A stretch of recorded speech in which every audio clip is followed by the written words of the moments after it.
In the beginning of Joker, Arthur forces himself to dishonestly smile even though he's in tears. He's introduced as a shell of a man whose sole defining feature is his service to others. A clown who's willing to be vulnerable and lie to himself in hopes to make others feel happier than he does.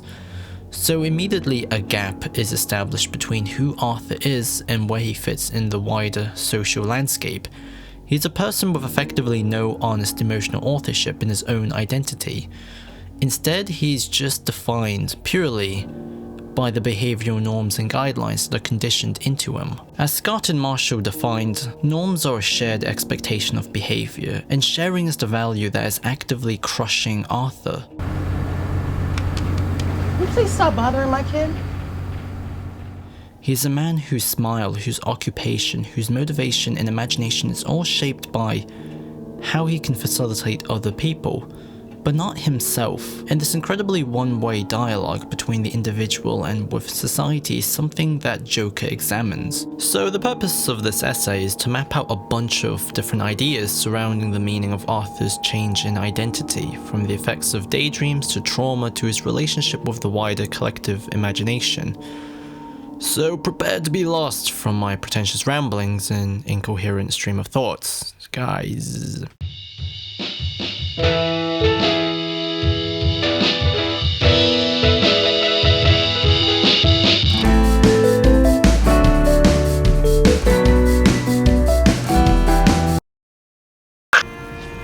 What do you think? Can I help you, pal? You're awful, Murray. Me? I'm awful?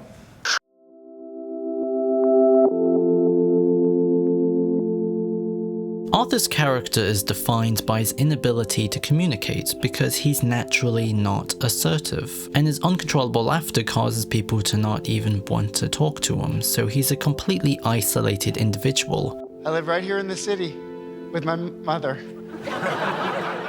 Subsequently, the norms he performs is all about dishonesty. Like the scene where he almost gets fired and instead of defending himself, he presumes the role of the guilty.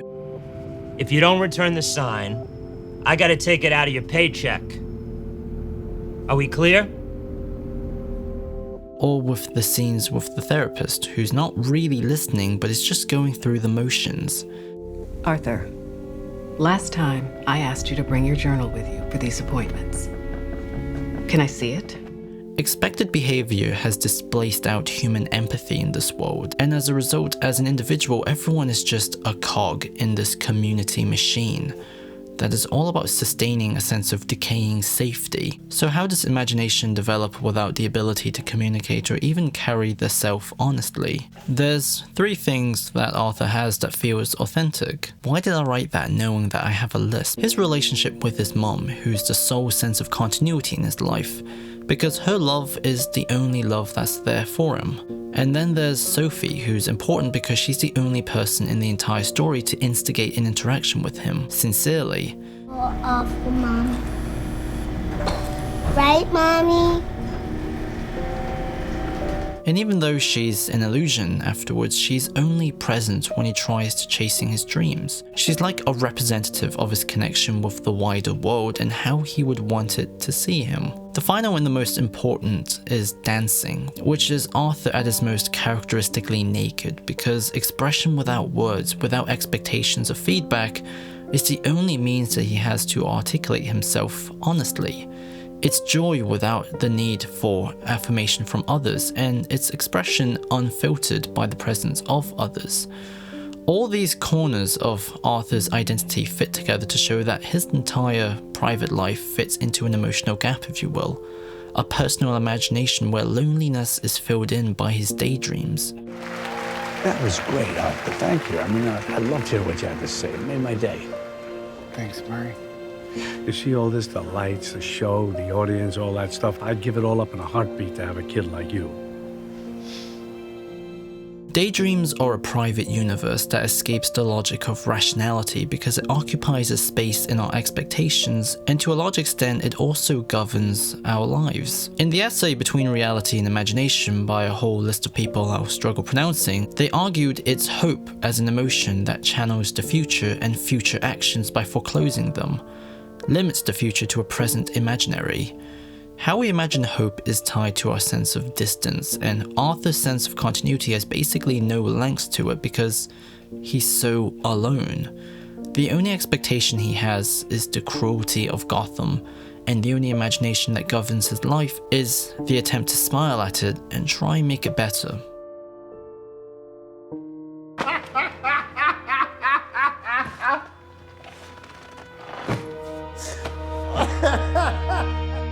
Okay, so I'm like, what, defining trauma for the 100th time or something? I'll try and keep it interesting. Trauma is deeply linked to imagination, as how we imagine the future is deeply tied to how we understand the past, because memory is more or less creative materials that we use to build our sense of identities with. He's an extraordinary man, Happy. He's a very powerful man. We were in love. He said it was best that we not be together because of appearances. And our identities are effectively a story that we become authors of. Otherwise, there's no way to understand or make meaning out of new experiences in life. But trauma is when you encounter such a painful experience that it can't be integrated into this story. It doesn't fit in the continuity that had given value and context in your life. And it's through trauma that Arthur finally loses the personal imagination that he previously found peace in, that was also trapping him too. Arthur's mother is obsessed with Thomas Wayne, which on one hand is a fun way to mirror Arthur's eventual obsession with Bruce, but on the other hand it's also a concrete way to establish the continuity that grounds Arthur. The reveal that Thomas could be Arthur's biological father is an expansion of his daydreams because it's hope. But the trauma that happens isn't from the reveal that he isn't his father. Your mother adopted you while she was working for us. That's not true. Why are you saying that? Then she was arrested and committed to Arkham State Hospital when you were just a little boy. It's from discovering that Penny wasn't his mother.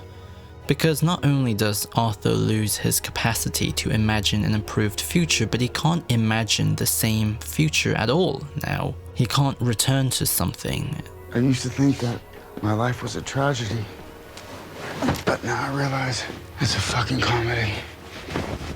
The context of his life breaks down and he ends up having nothing.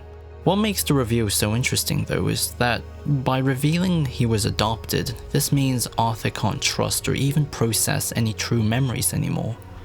And that's what trauma does. It makes life unstoryable because the story is no longer convincing anymore. And as a response, Arthur ditches his old logic in life and ceases to try and make it better. That my laugh was a condition? That there was something wrong with me? There isn't. But this loss isn't one of pain. He doesn't mourn. Hell, it doesn't even orientate his life backwards or anything. Instead, it liberates him because now the gap between himself and the world he's in, whereas Daydreams previously occupied and gave him hope, he now widens it himself in order to build a new identity, which is symbolized after the death of his mother and when he stares out the window. As the curtains surrounding him traps him, he's entered a smaller world, but one that has a bit more light in it. Murdering his friend, dressing up as a fancy clown, and gleefully descending into Gotham with his dance, the destruction of his foundational narrative is what possesses him the power to reassemble himself. With no dishonest etiquette, no dishonest service to people, all he has is his own reality, as lonely and as complete for him as he finally does. The outer world is his private world, and like how he dances alone, he treats Gotham as his playground. Arthur died with his mother, and now a real man is born.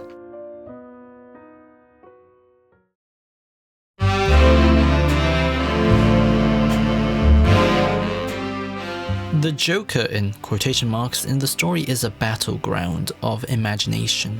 The disenchanted are trying to turn him into a political symbol, and to that extent, it's politics appropriating Arthur's private meaning for its own motives. Of anti-rich sentiment in the city. It's almost as if our less fortunate residents are taking the side of the killer. Yes, and it's a shame.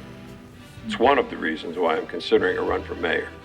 And this tension between the public world and the private world is something that the Joker completely accepts as a transaction, because it is the sole continuity that has remained in the Joker from Arthur, which is the notion of being a servant to the collective imagination.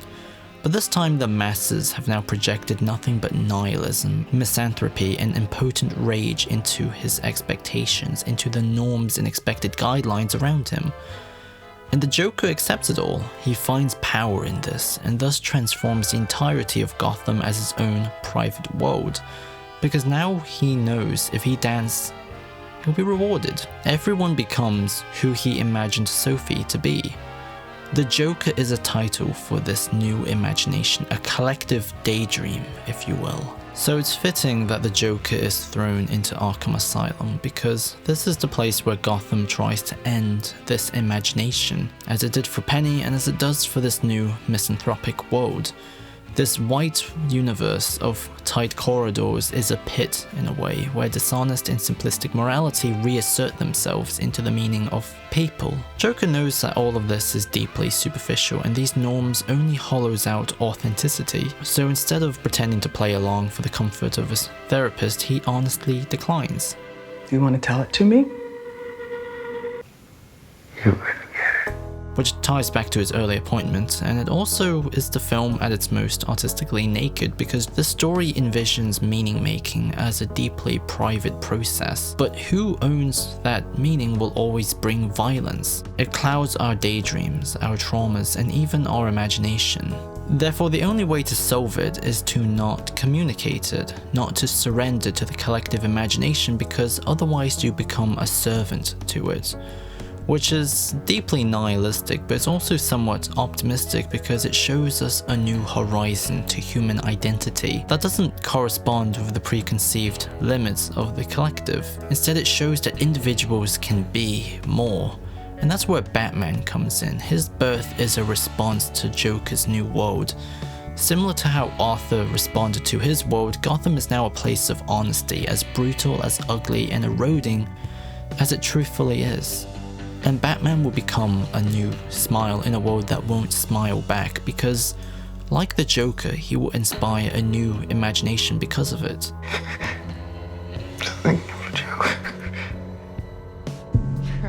Joker is not just about the origins of the character, it's about the origins of the logic that will eventually build the Batman mythology, where hope from daydreams and traumatic events are locked in an unstoppable destructive cycle that stimulates the creativity of the human heart.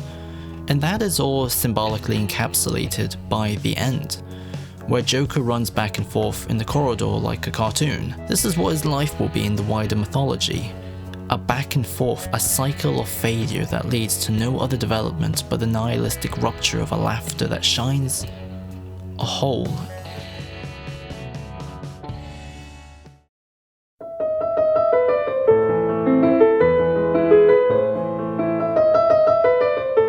Joker has a lot of interesting ideas swimming in it, and I plan to make at least one more video about it down the line, since this one is primarily concentrated on a mnemonic approach and focused on an individual context, but I think this is why Joker struck a nerve. Coupled with Walking Pheonix's amazing performance, it's a story that interrogates the human imagination and how it builds continuities and logics. It shows us the darker side, and as a result, makes us appreciate the light that is also unavoidably always there. If that makes any sense.